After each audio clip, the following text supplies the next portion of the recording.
Sobrang lungkot mo ba ngayon dahil sa ikaw ay palagi na lang sinasaktan ng mahal mo at durog na durog ang puso mo sa kakaisip sa kanya dahil nararamdaman mo na wala na talaga siyang pakialam sa iyo.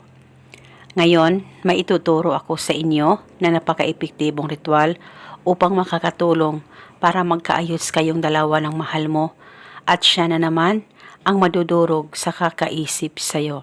Basta itong ritual ay gawin sa mabuti, gawin sa tama at hilingin ng buong puso.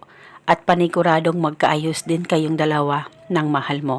Basta magtiwala ka lang 100% sa mga ganitong pamamaraan. At huwag kalimutang palaging magdasal at manalangin.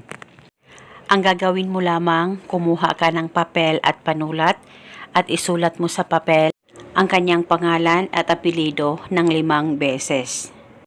At pagkatapos mo na itong masulat, kumuha ka ng pula o puti na kandila at sindihan mo ito at patakan kahit ilang patak ang pangalan niya na nakasulat sa papel.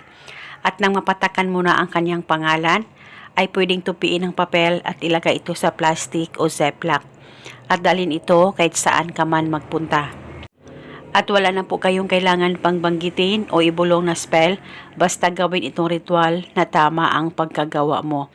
At paniguradong madudurog ang puso niya sa kakaisip sa iyo sa oras na magawa mo ang ritual na ito. Itago ito hanggang kailan mo gusto. At pwede ka pa gumawa ng iba't ibang ritual na binahagi ko. Kahit ilan pa ang ritual ang gusto mong gawin na pagsabayin sa isang araw ay wala pong problema. Basta dapat buo ang loob mo sa paggawa nito. At eto muna sa ngayon. Maraming salamat po sa panunood. May God bless us all.